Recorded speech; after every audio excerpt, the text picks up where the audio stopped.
तुम नमाजी हो, तुम रोजेदार हो, लेकिन जब जुल्म तुम्हारे सामने था तब तुम कहाँ थे? कुरान ने कहा था, इंसाफ पर कायम रहो, जालिम की तरफ झुको मत, हक छुपाओ मत। लेकिन तुमने क्या किया? तुमने कहा, हमें क्या लेना देना, हम तो अपनी इबादत कर रहे हैं, सिस्टम से टकराना ठीक नहीं। और फिर सुकून चाहते थे। कैसा सुकून? जब बच्चे भूखे थे तुमने दुआ पढ़ी लेकिन आवाज नहीं उठाई।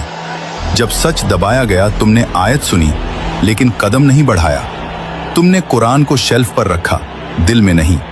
तुम सजदे में गए लेकिन जुल्म के सामने नहीं।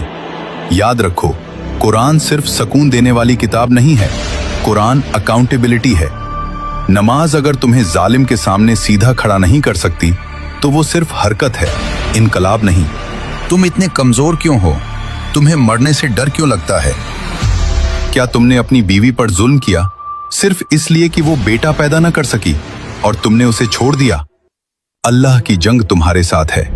याद रखो, बच्चा देने वाला तुम नहीं, रब है। अगर तुमने अपनी बीवी का खर्च नहीं उठाया, उसकी इज्जत नहीं बचाई, उसके दिल को तोड़ा और फिर दाढ़ी रखकर इंसाफ की बातें की, तो तुम्हारा सजदा तुम्हें नहीं बचाएगा। तुम एक बीवी का हक अदा नहीं कर पाए और 4 के ख्वाब देखे। इंसाफ की शर्त बराबरी है और अगर बराबरी न कर सको तो एक। तुम नमाजी हो, तुम रोजेदार हो, लेकिन जब जुल्म तुम्हारे सामने था तब तुम कहाँ थे? कुरान ने कहा था, इंसाफ पर कायम रहो, जालिम की तरफ झुको मत, हक छुपाओ मत। लेकिन तुमने क्या किया? तुमने कहा, हमें क्या लेना देना, हम तो अपनी इबादत कर रहे हैं, सिस्टम से टकराना ठीक नहीं। और फिर सुकून चाहते थे। कैसा सुकून? जब बच्चे भूखे थे तुमने दुआ पढ़ी लेकिन आवाज नहीं उठाई। जब सच दबाया गया तुमने आयत सुनी लेकिन कदम नहीं बढ़ाया। तुमने कुरान को शेल्फ पर रखा, दिल में नहीं। तुम सजदे में गए लेकिन जुल्म के सामने नहीं। याद रखो, कुरान सिर्फ सुकून देने वाली किताब नहीं है, कुरान अकाउंटेबिलिटी है। नमाज अगर तुम्हें जालिम के सामने सीधा खड़ा नहीं कर सकती तो वो सिर्फ हरकत है, इनकलाब नहीं। तुम इतने कमजोर क्यों हो? तुम्हें मरने से डर क्यों लगता है?